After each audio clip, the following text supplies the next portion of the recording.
and of course, here's where we're supposed to do the. Oh, I don't have the opener, do I?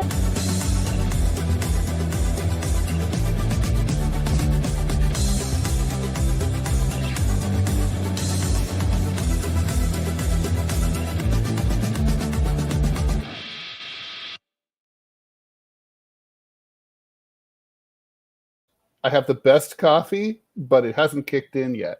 Hello, everyone. It's Monday, March 31st, 2025. I'm Ted Rall. You are watching the TMI show, filling in for the ailing Manila Chan. Hopefully she'll be back tomorrow. Is Robbie West, our producer. You've seen him before. You'll see him again, I'm sure. And so, today we have our guest will be Peter Coffin. He's the center of a really weird story, Robbie.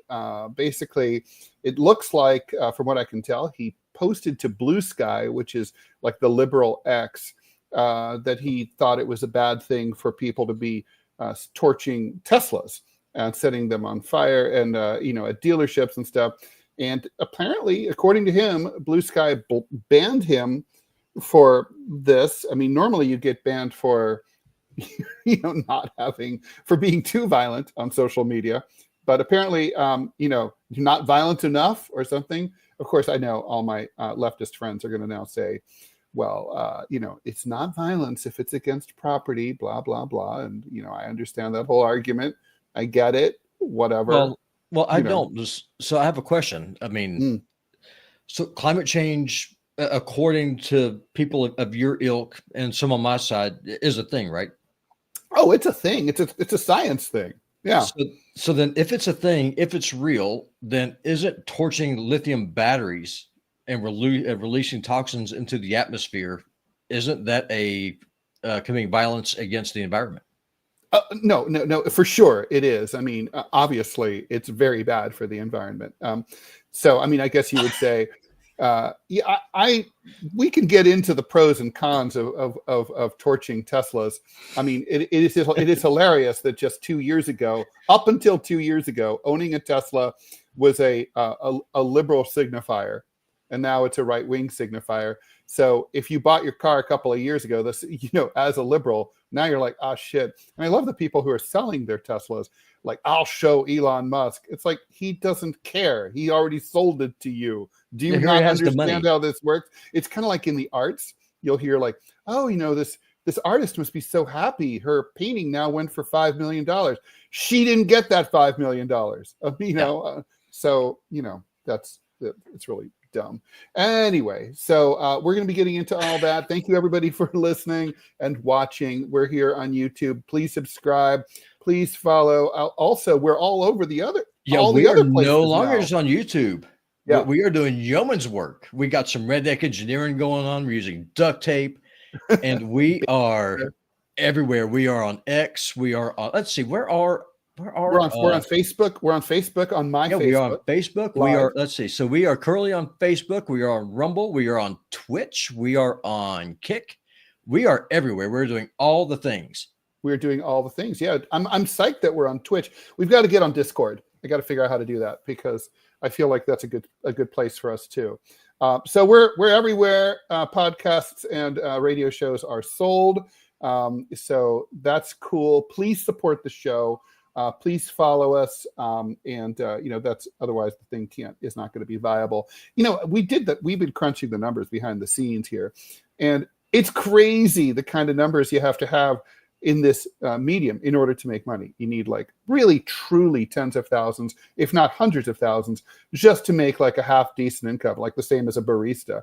So, it's not like we're looking to get rich here, although that wouldn't be bad. But, by the way, it's so weird. Joe Rogan, I would keep forgetting that he was the host of Fear Factor, which was one of my favorite reality shows. But he looks so different now to me. He's like, his body is different. He's old. He's bald. He's kind of looks like he's made out of dough. I mean, yeah, it's very strange. I never watched Fear Factor because I live here in Montana. I get to see it literally every time I walk out my door. So I don't really need to watch that on TV because I live it every day. I mean, I kid you not. Last year we had a bear walking down the road in front of my house. I mean, It is what it is. Hello, bear. Pretty much. I'm jealous. I love bears. They're so awesome. Tell you what, Mo, my money's on Clovis. Oh yeah, I know.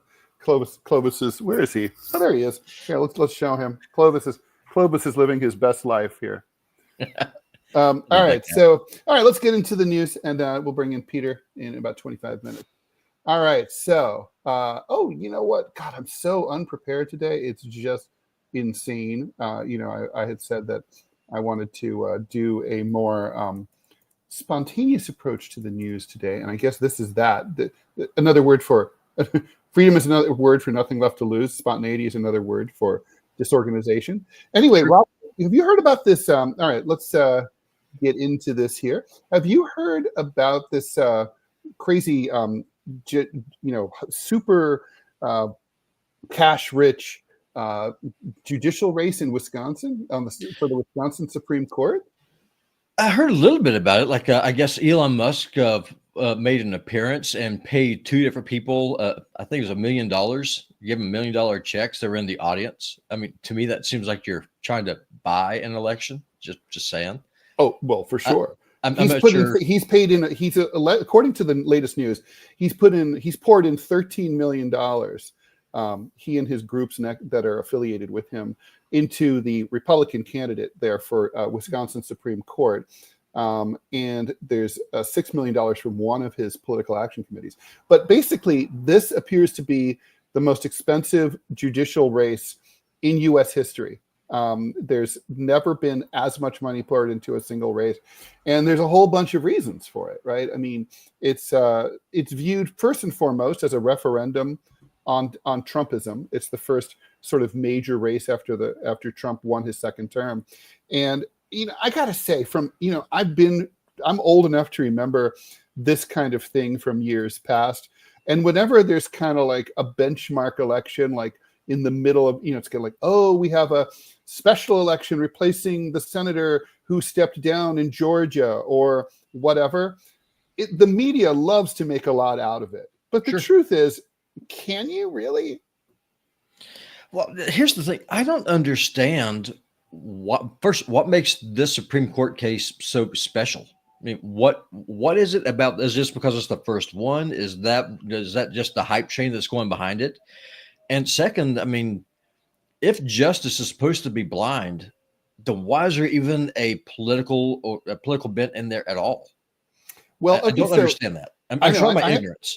Well, no, I mean, I had the same question. So obviously, I'm not the kind of person who normally says like, well, if rich people are pouring money into it, it's not because they're stupid. We know rich people can be stupid. There was a guy who ran in the 90s for governor of California, and it was Arianna Huffington's husband. You might remember. Yep. He turned out to be gay. Arianna Huffington would probably turn me gay too.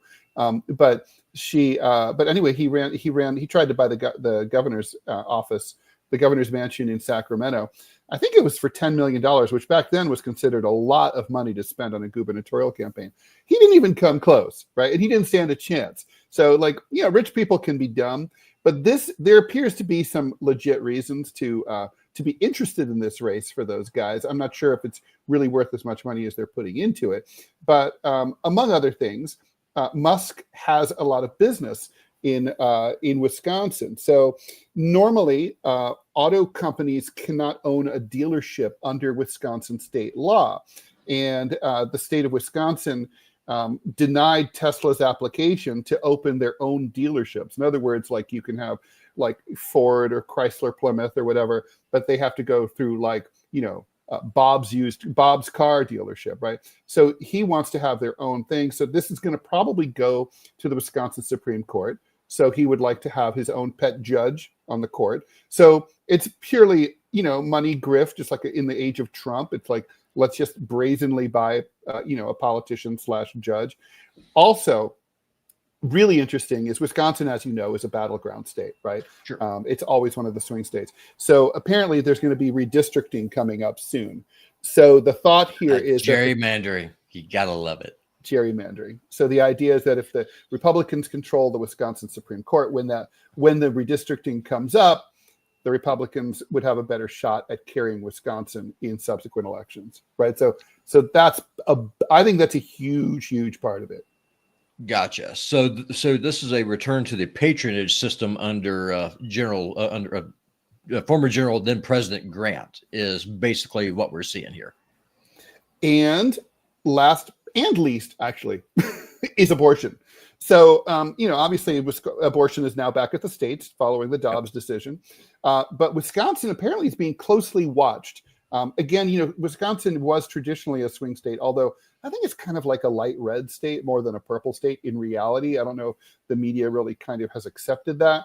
And anyway, but there's a lot of lawsuits that are currently pending before the Wisconsin Supreme Court about whether the state constitution actually protects abortion rights and whether there's this 19th century law that outlaws it, abortion could be upheld. And I think, so what's interesting, when I filed my lawsuit against the LA Times, it was in California court. And I was really interested to find out that, you can use, there's precedents that you can have in other jurisdictions that don't directly apply. So when they look at case law in, say, Wisconsin, that case law can end up carrying over to other states. So I see Peter backstage. What time did we tell Peter we were bringing him in?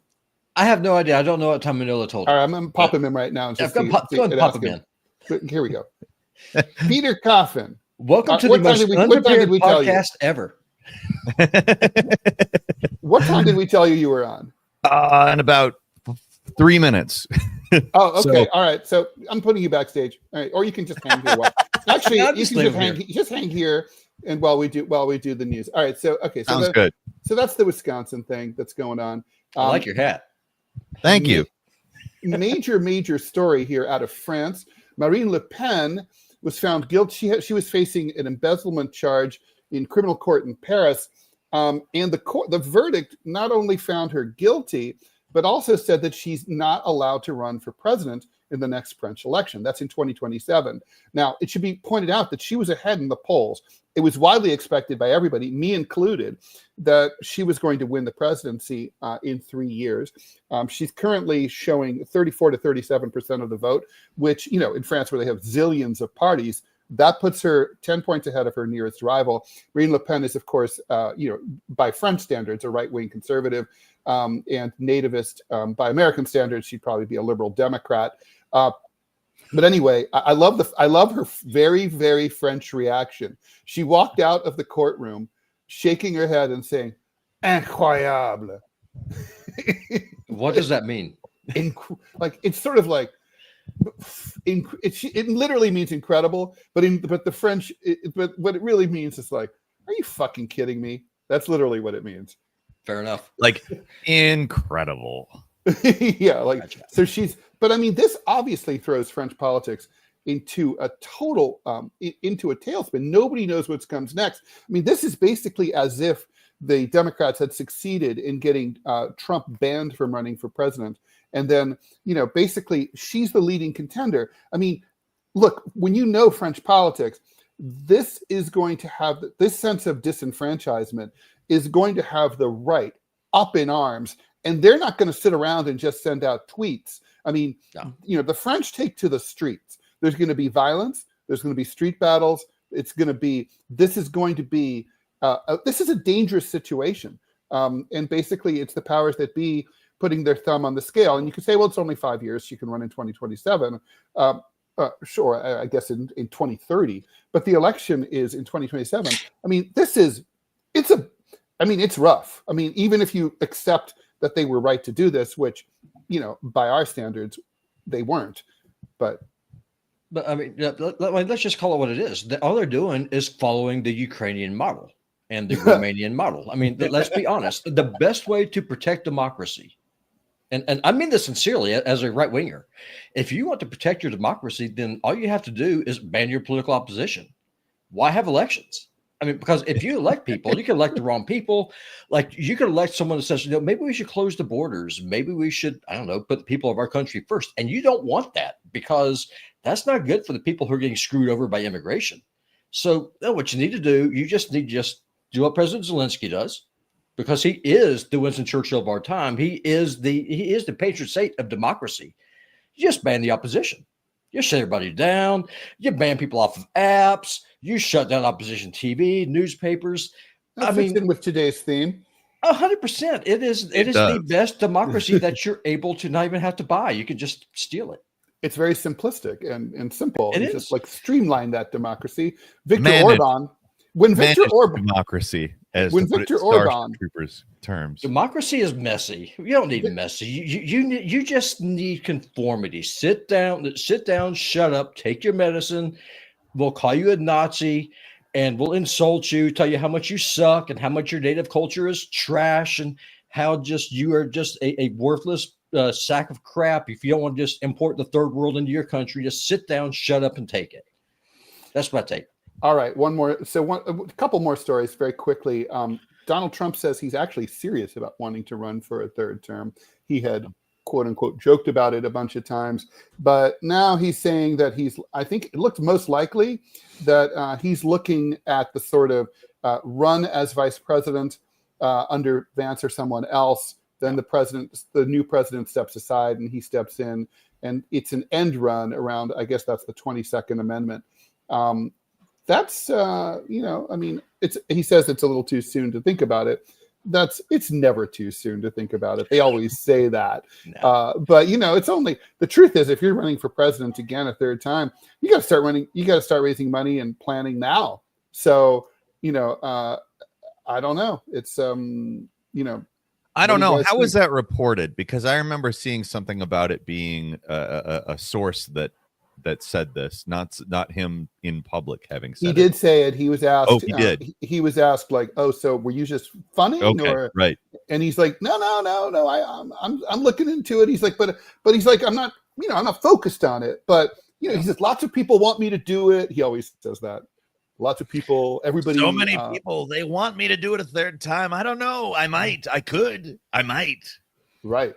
Yeah. And so John Dean, who hilariously, despite being a figure from the Watergate scandal, is now an eminence grise and an elder statesman of the law, and not a stupid guy at all. I've read a couple of his books. Anyway, he says it actually goes back to a Law Journal article in 1999 where scholars tried to figure out how to do an end run. And apparently, according to John Dean, Hillary Clinton was thinking about having Bill be her vice president in 2016 and then stepping aside in his favor so that he could run for a third term. But then they decided, it would be gauche and tacky, and let's not do that. Although I think, frankly, they probably would have had a better chance at winning if they had done that than the way they did it with Tim Kaine. I don't know, because sometimes Bill Clinton, sometimes there's a flash of truth and clarity with him. He might have just come out in a rally and said, "Listen, I choose other women over my wife all the time. You should do the same." So I could straight up see Bill Clinton doing that. I'm just saying.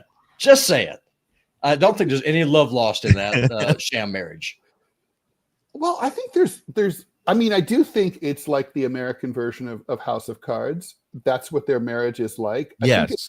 I think they're a partnership. They're like they might even bone sometimes, but I think yeah. Oh, it's a crime syndicate. All you got to do is look at their sham charity. I think they like each other in some respect. I don't think, they wake up in the morning, dreaming of fucking each other, but that's a whole different thing. I think they're probably more afraid of each other than liking each other. Like I would screw this other person over if I could, but I might end up committing suicide with 7 rounds to the back of my head or something. Stranger things have happened. Like a Kazakh presidential Two things can be true at one time, though. Like, I think it's probably somewhere between those things, probably both. Yeah. So how would you divide this particular baby, Peter? Would you is it like fear, or which one weighs heavier? That's a good question, isn't it? Bill is, I think, motivated more by his id than Hillary is. So I would say maybe on his end it's maybe more and maybe on her end it's maybe more fear. How about mutual self-interest? It's just like definitely that. It's a partnership. It's a business venture. 100%. It works. It's made over $100 million for them. So yes, it has. You know, I mean, yeah, on the that back of is patients. super impressive. And let's see, one more thing. Oh, and we would be remiss not to talk about. Then we get into why we brought Peter in here. So I guess you guys have probably heard about these bodies of the ambulance workers. 14 ambulance drivers who worked for the Palestinian Red Crescent, which is the Red Cross, but in the Muslim world, and a UN agency employee have all been dug up from a mass grave created by the IDF in Gaza. And obviously, so by all accounts, including the IDF shot and they blew up these ambulances and other aid vehicles. And a fire truck too, right? So these were emergent. These are first responders. The IDF blew them up. They're claiming now that we misidentified them. That's not very credible. I'm going to say, given the incredible quality of the optics that they have and the drones and all that. But anyway, they're claiming that. What's not so good is that if they had maybe announced, we blew up, we killed some ambulance guys, that would be different. But instead, they killed them, they buried them in a mass grave, hid them, and now that the mass grave has been disinterred, and the international community is pissed. Now they're like, actually. So I don't know. After everything that we've seen in Gaza, does this make a difference, or is this just one more shitty thing Israel did? They took out an entire caravan of volunteers from the International World Kitchen. Them taking out a bunch of Palestinian EMTs and paramedics is not going to be no one cares. No one cares. And that is the greatest tragedy of this whole thing. It pisses me off. Absolutely. I couldn't have said it better. All right. So, and with that, let's go ahead and bring in. So, Peter, we're going to officially, as if you weren't there before, but now you get promoted. All right. So let's first of all let me introduce Peter officially.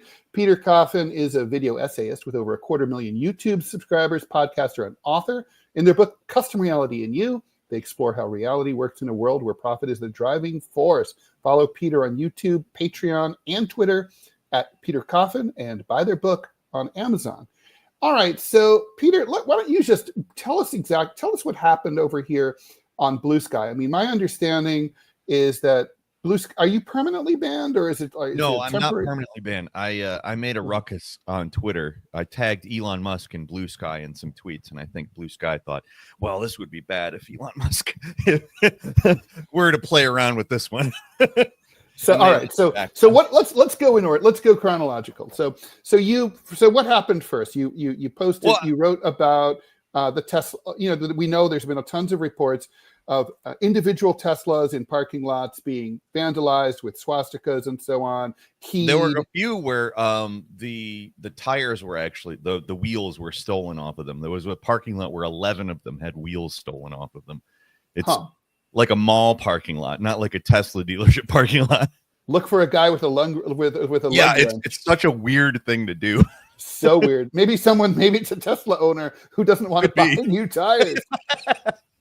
Maybe it's not a hate crime; it's a greed crime. And then there's also been the dealerships where they've been vandalized and set ablaze. And go on, take it away from here.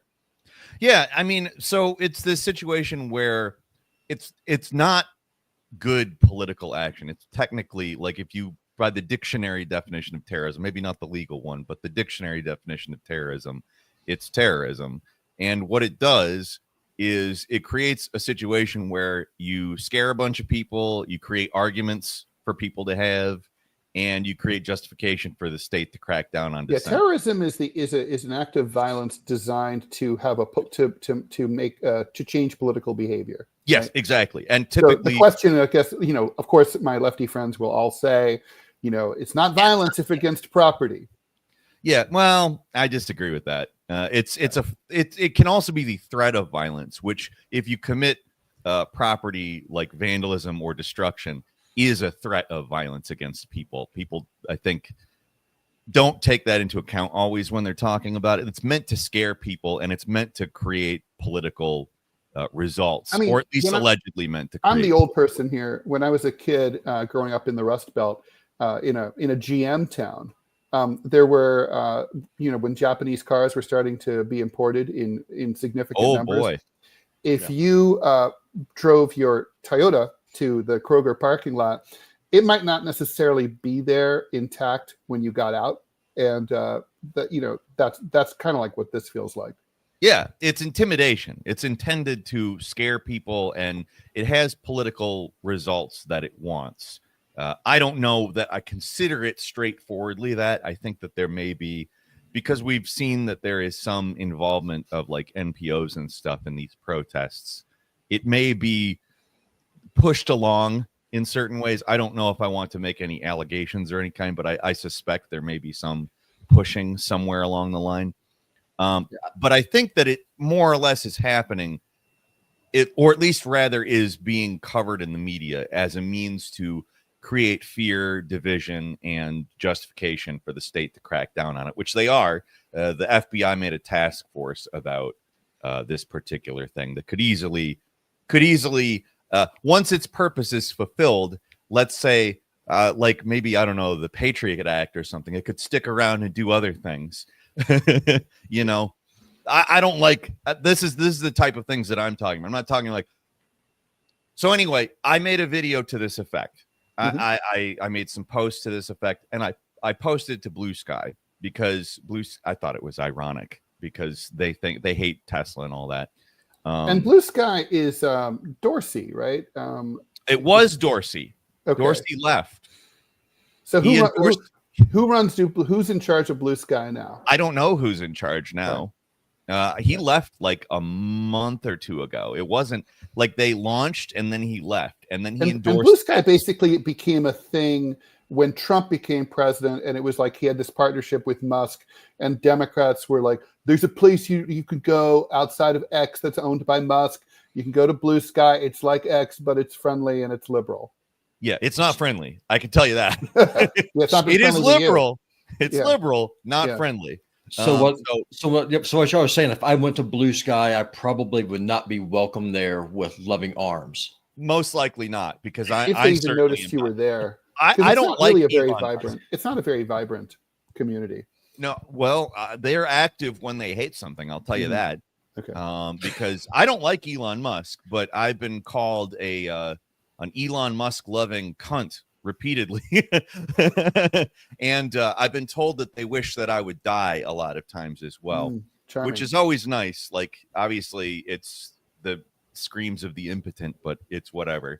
So they mass reported me. So your video was basically arguing it's bad to left adventurism doesn't accomplish what you think it accomplishes. Is what my argument ultimately is. So it's about effectiveness is what your argument. Absolutely about effectiveness. They obviously don't care what my actual argument was, and were yelling at me like, you just think that political violence is unacceptable. And it's like, no, I don't think that. I think that political violence, A, that's unprompted, and B, that doesn't accomplish anything, is stupid. Yeah. So I have a question.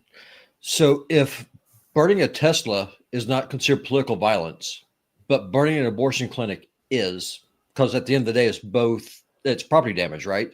So how can one be bad, the other one be good if it's exactly the same thing? Because of team sports. That's it. Yeah. That's the only reason. It's in terms of legal. I guess you could argue, I suppose, that the abortion clinic is a facility, and while it's been burned down, it's like not be able to serve the public. Whereas if the Tesla disappears, you could still drive somewhere. Yeah. So what you're saying is that the right wing is more effective at this than the left. Yeah. I mean, because if that's going to be the new standard, I can look as a right winger, as someone who opposes abortion. I could be like, no, I'm torching Tesla. It pollutes the atmosphere, but if I torch an abortion clinic, I'm saving lives. But it's also one is justified, and the other one is eco-terrorism. So torching Teslas does not. Okay, it does not. I guess it indirectly could impact. Elon Musk, because Tesla stock could decline in price because people might be less. I mean, I have to admit, I'm less likely to buy a Tesla now because I don't want to park the thing on the street and have it be vandalized. Okay. So if a lot of people feel like me, then their sales are going to drop, and that would, hit Musk in the pocketbook. But he's got government contracts up the ass. Exactly. I mean, he's going to be fine no matter what. The other thing is the idea that the stock market runs on merit is absurd. Like, that's one of the things they've said to me as like an argument against what I'm saying. It's making Tesla stock go down. It's like, have you looked at all of the stock? It's all done the same thing over the last 3 months. Like, it was all very high in December and it is all very low now. It's actually, Tesla stock is still higher than it was pre-December.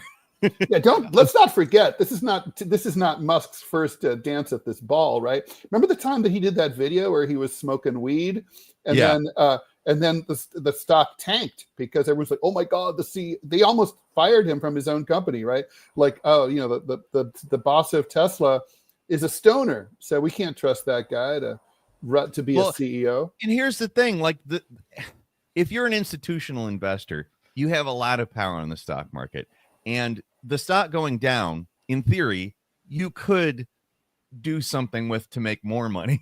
Yeah, you buy more of it. You could buy more of it. You could short it.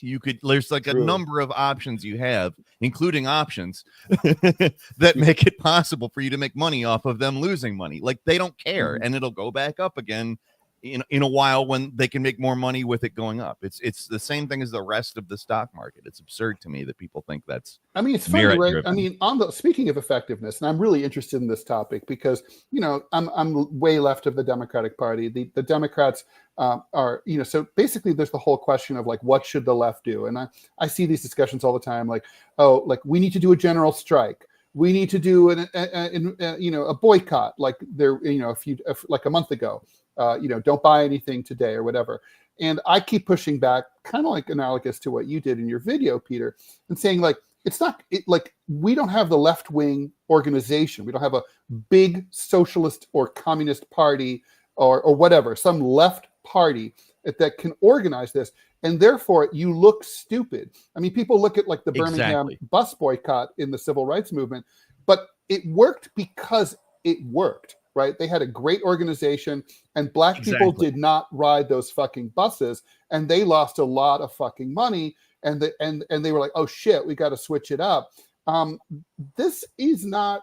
It's like you should never fight a battle that you start a fight you can't win, and you can't win without an organization. Like, let's just say you were like, okay, we're gonna do a massive, like, we're gonna fuck Elon Musk 6 ways till Sunday. All right, well, and it's like systematic. Imagine with a big, like every Tesla dealership burns to the ground.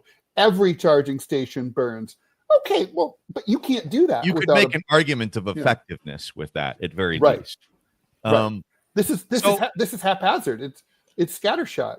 Well, here's my concern. So in Mao's 3 stages of protracted revolutionary war, the first stage is organization and consolidation. And you don't do any of these things after that first stage. And I'm not necessarily saying this is revolutionary war, but I am saying that there's a reason why you have a stage of organization and consolidation. And we have not any of these movements. We haven't even started. We have not begun. I've been saying it for years. I used to say, like, we haven't passed level 1, but it's not. It's not a video game. Well, but what else can we do? But how about something else? Nothing. That's it. You can't do anything. You need to build community and organizations. Like, if you don't do that, there's no purpose to any of the thoughts that you're having. It's got to be systemic. My grandfather was in the French Resistance.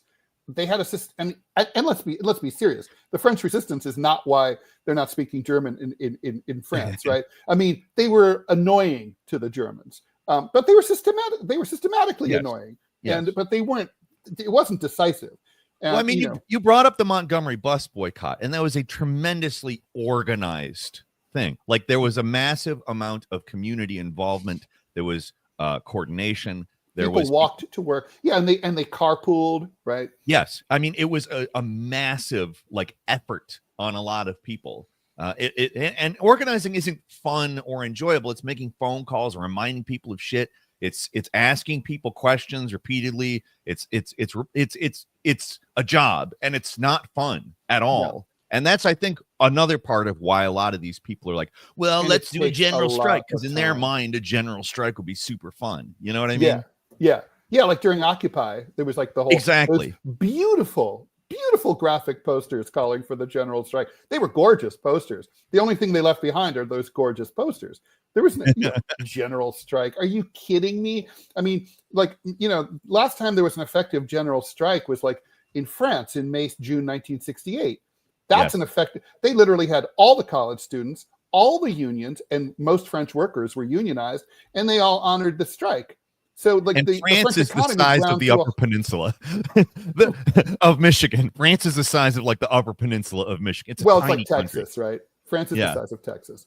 Well, I'm being exaggeratory. I'm just saying it's one state. It's, you know what I mean? It's not Texas. like we are 50 state four territory country. Like, you can't do a general strike in a country like that with the amount we're of too even that we're too organization. decentralized.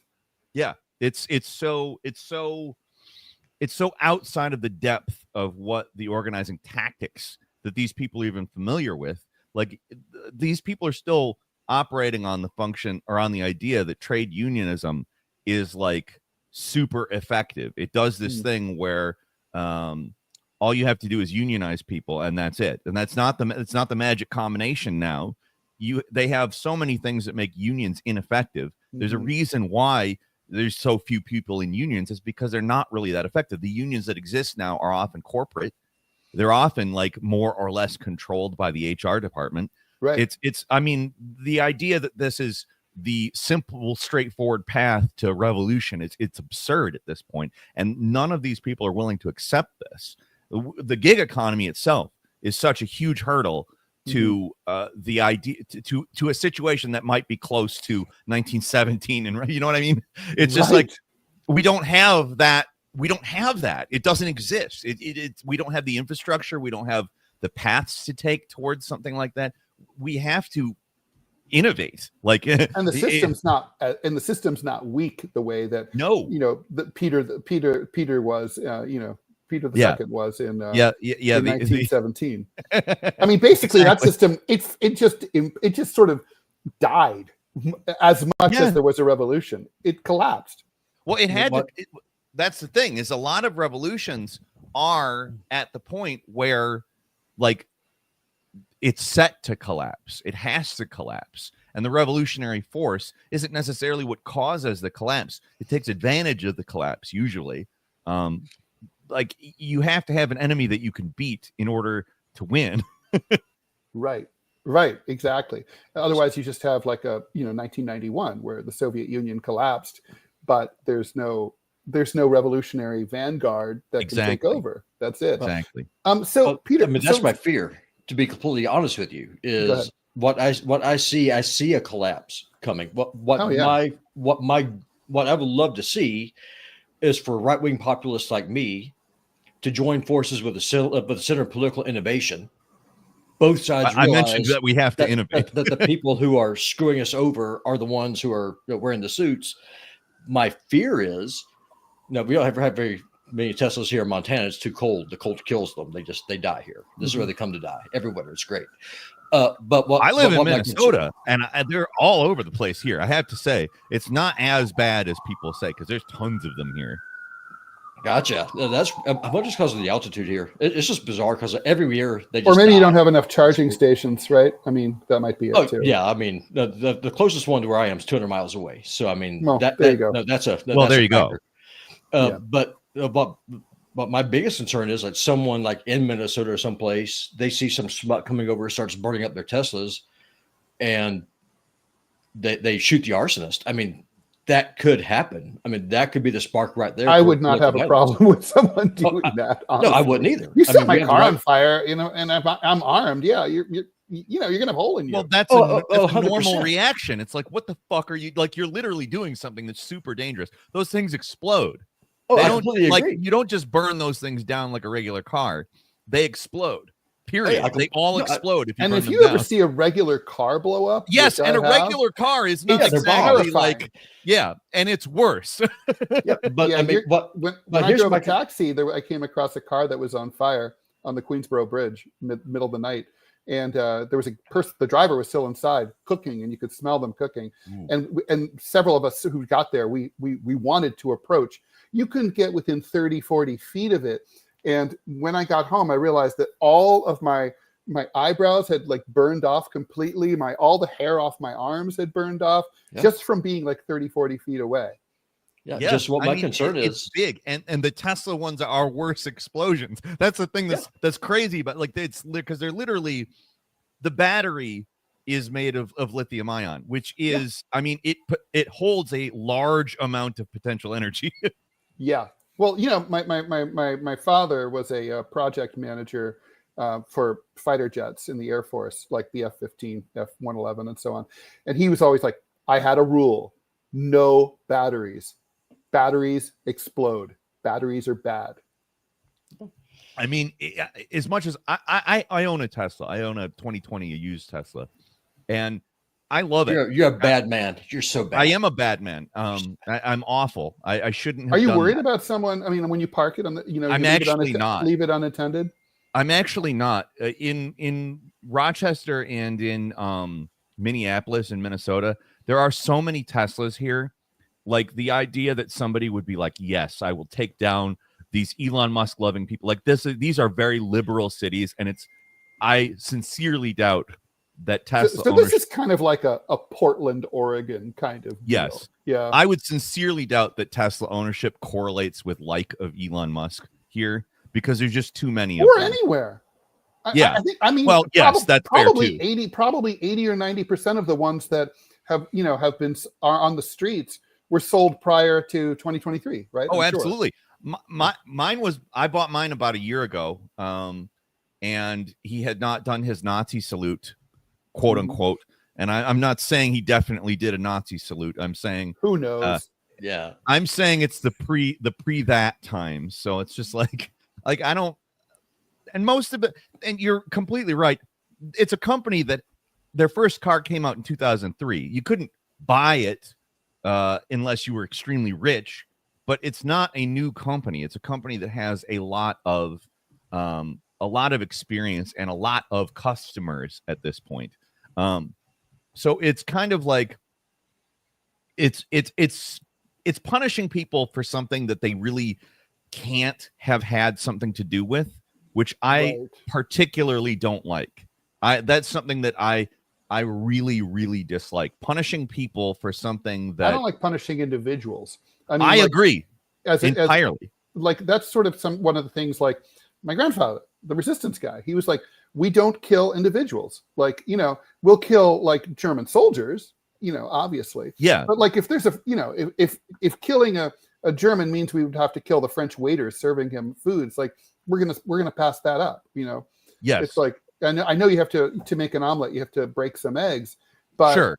But like really truly, like, you know, this kind of reminds me of during the Gaza protests when anti-Israel protesters were blocking the roads to the airport. And like, okay, so if I'm on my way to catch my flight, believe me, I'm as pro-Palestinian as they come, but I'm going to be like, what is wrong with you blocking the airport? Well, funny you should mention that. I've made several videos about that as well. And it's got a terrible tactic. Angry at me. It's a stupid tactic. It's terrible. That's just piss off the people who you need. It's such a bizarre. Okay, so we're talking about how we're not in a position of organization and consolidation.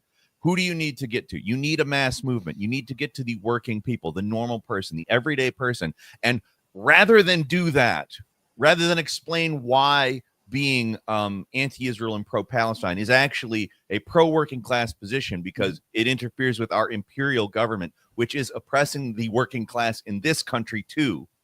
Rather than bringing that message to the working people, rather than that, they're stopping them from getting to their jobs. I saw one case of somebody who had to get to their what was it?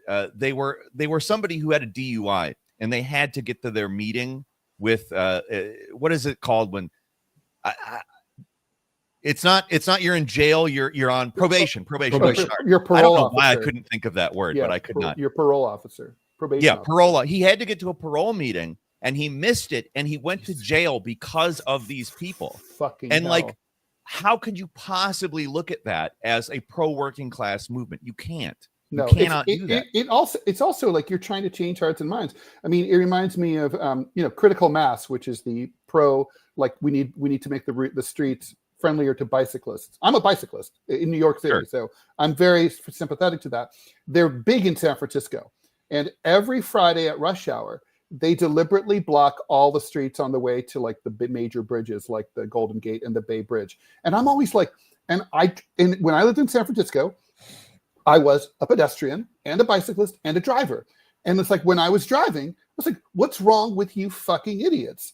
Like, why are you doing this? Like, this isn't helping. It's not, no one who's sitting in that traffic is thinking, oh, those guys are right. We should have more bike lanes. No one's thinking that. Everyone's just thinking, you're an asshole. You're demonstrating the difference between someone who rides a bike and bike people.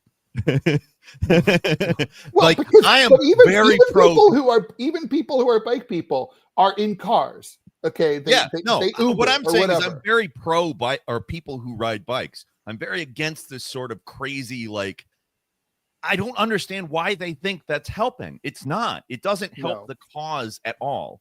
No. Is it because they're stupid, or are they infiltrators? Ooh. Well, yes. Yes, exactly. That's the right answer. It's both. It's little column A, little column B.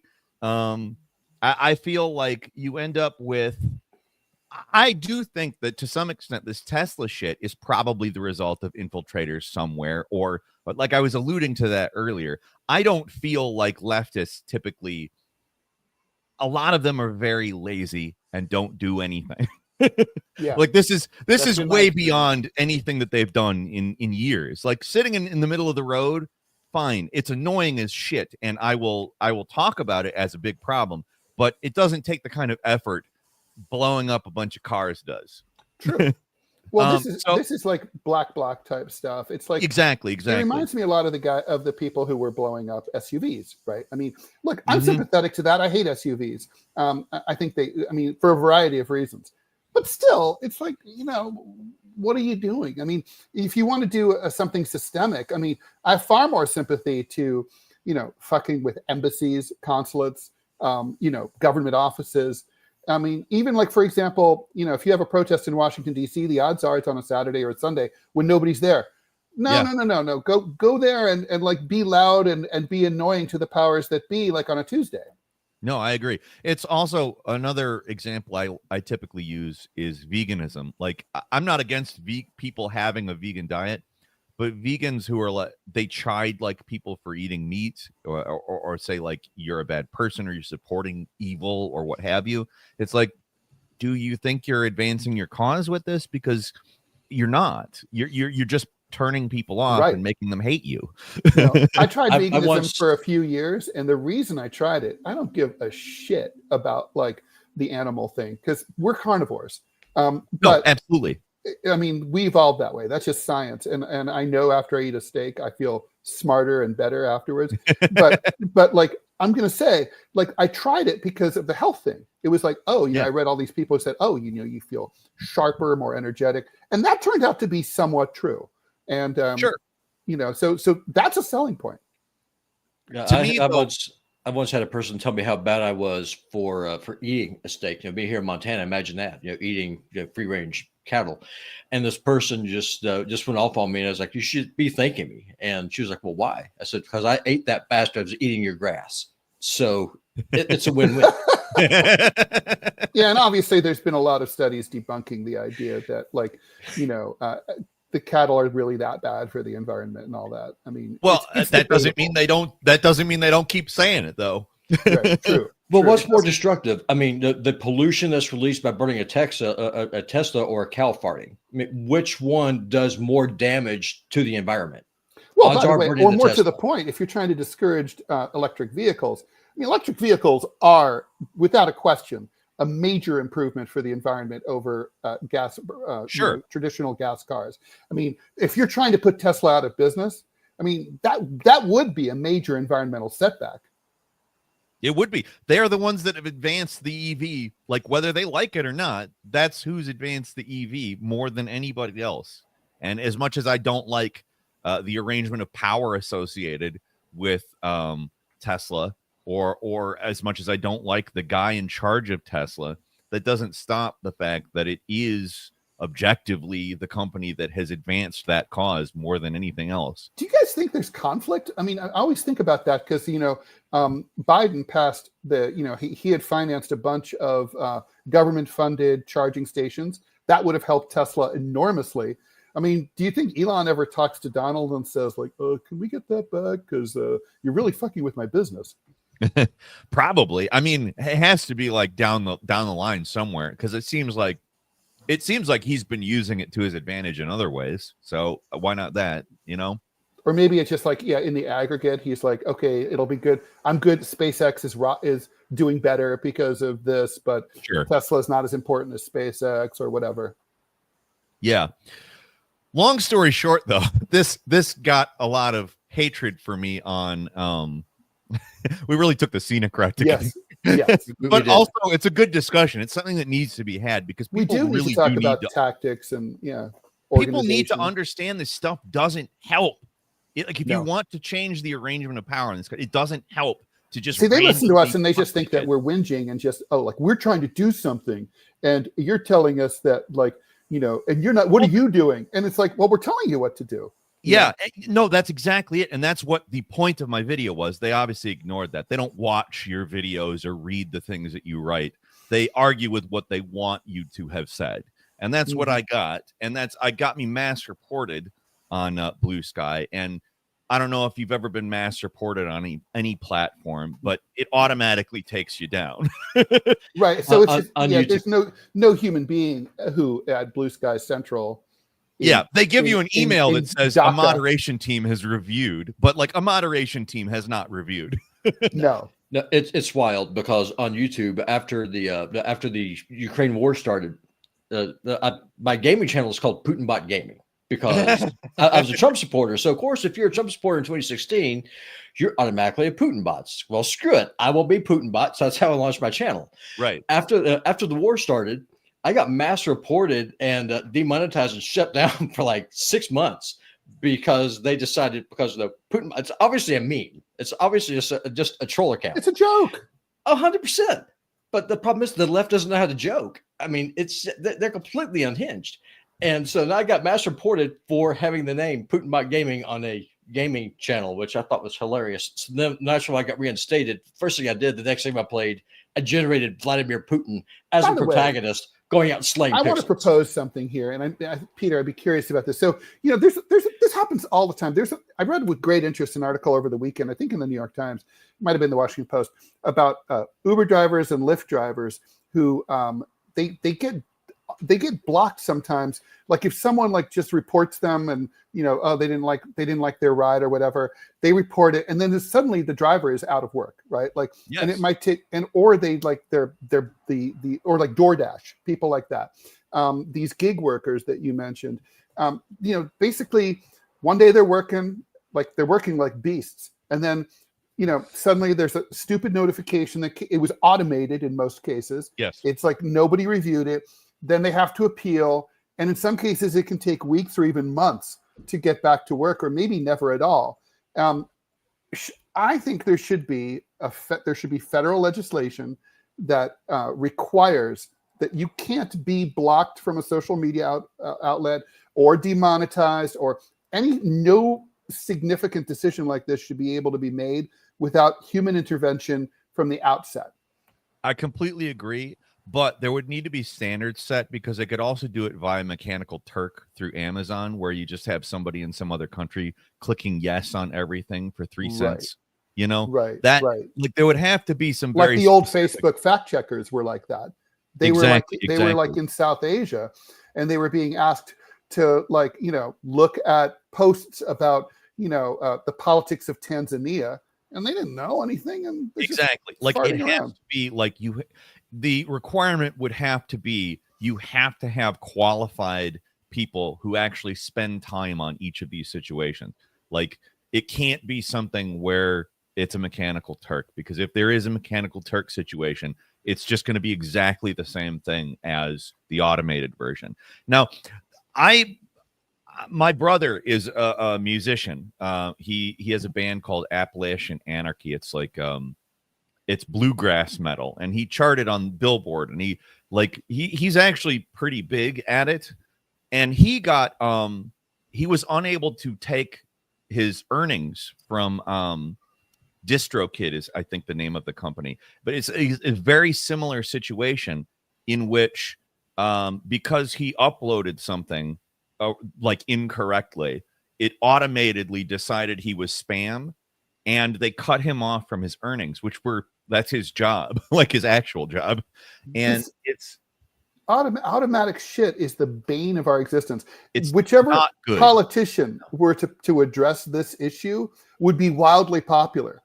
Yes, you know, and like all when I the travel people to like Central you Asia, and me, people and like these you other- and me would be talking about it nonstop all too. the time. Because like, I've been demonetized. I had J6 footage in a free speech documentary, and it got taken down for weeks. And the only reason it got reinstated is because I made a big ruckus on Twitter, and I had a bunch of people tweeting at YouTube. This is not promoting anything. It's literally talking about J6 in the context of free speech, like what are the implications, etc. And I had to fight for it in order for them to give it any attention whatsoever. And that's terrible. And that's also the situation I had to do here. Like I said earlier, with this Blue Sky ban, the way that I got it overturned relatively quickly because I started tweeting on Twitter at Elon Musk and Blue Sky. So Blue Sky knows I'm tweeting at him and Blue Sky. They saw, like, if he picked up, I was banned off Blue Sky for opposing terrorism, terrorism against him in particular. Like I was kind of creating a situation that he was incentivized to bite. Oh, sure. So to speak. And that's very smart. And they reinstated it very quickly. And that thing, that automated aspect of it, my syndicate, my cartoon syndicate, I guess they have too many cartoonists now, so they decided, or not enough editors. So they have now an automated thing where they look, and so one of my cartoons got blocked because it had a swastika in it. Well, the swastika, it's an anti-fascist cartoon.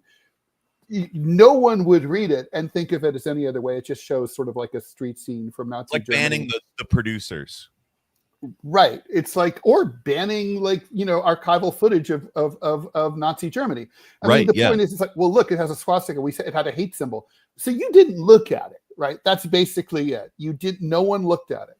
That just shouldn't happen. And so I was told, instead of, when I approached them about it, instead of them saying, we'll fix that, they said, oh yeah, you should just try to avoid any cartoons that have swastikas in them going forward. And I'm like, you do realize, like, what you're telling me here, right? This is by the way, and I love this company. I've been with them since 1996. They've only censored me twice. Okay.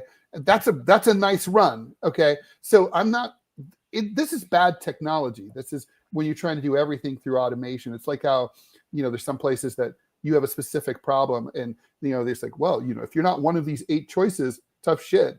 And it's like, but you may have a problem that's not one of these 8 choices.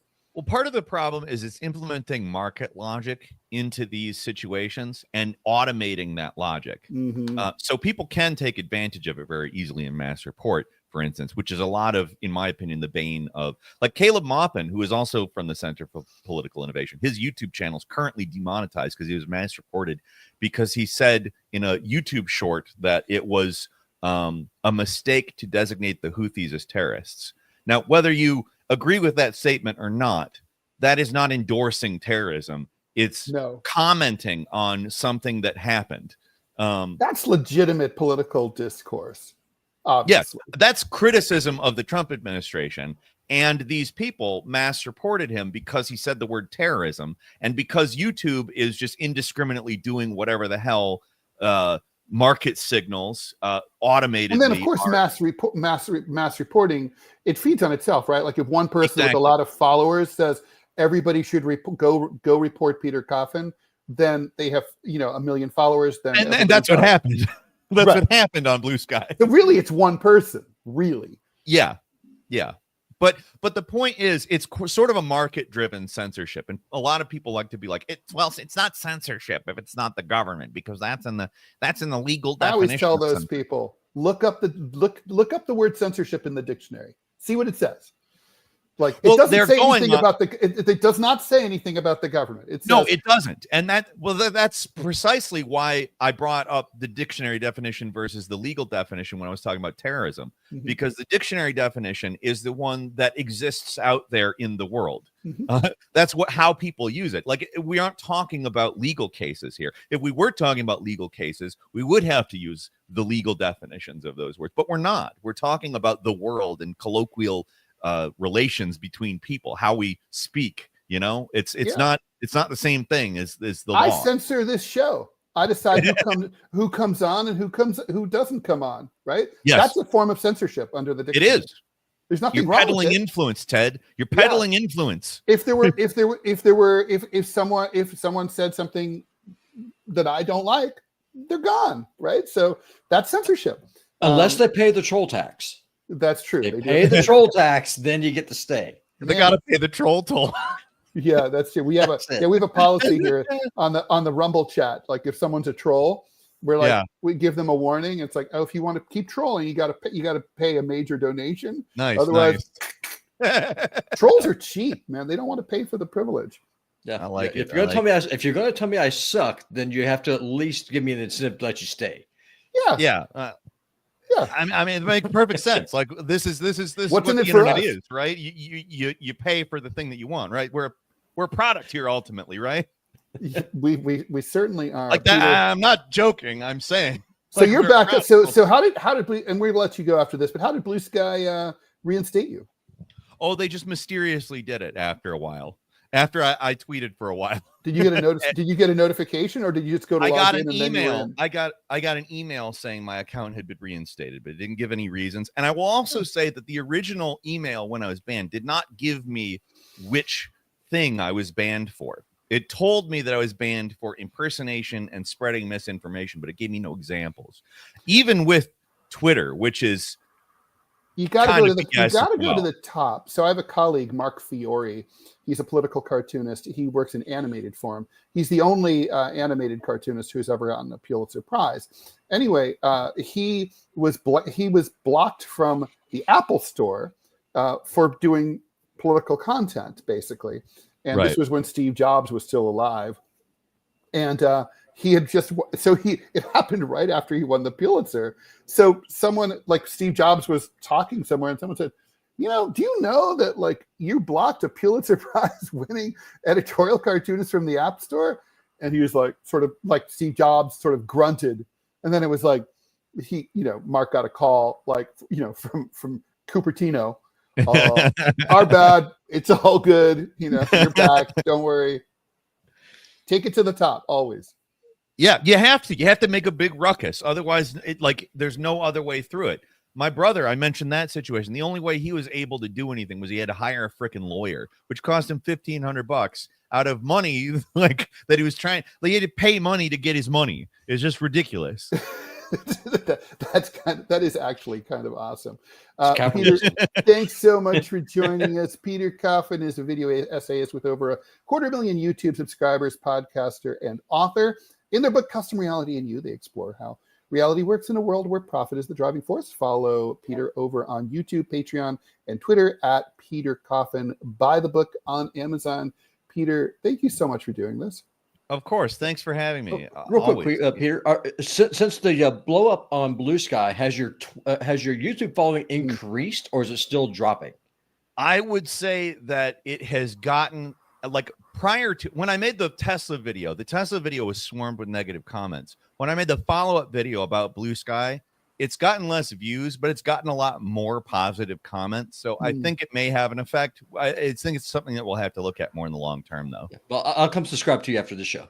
Leave positive comments. YouTubers are the meanest commenters in the world. They are. Yeah. I agree. All right. Thanks. Thanks again, though, guys. Have a good one. Awesome. Right. Thank you. Take care. All right. That was fun. Oh, yeah. All right, Robbie. Thanks for sitting in for Manila. Manila, if you're watching, which I hope you're not, I hope everything works out, and we'll see you back tomorrow. Thanks, everybody, for watching and listening and supporting the show. Much appreciated. Please do subscribe. Please support the show. Follow. Am I forgetting anything, Robbie? No, I mean, I think you pretty much got all pegged, and we are live on a lot of different platforms now. So y'all just, if you like what you're seeing, just share. Appreciate you. All right. Thanks, everybody. Thanks, Robbie. Bye, everyone. See you tomorrow, 10 o'clock Eastern time, right here on the TMI show. Bye.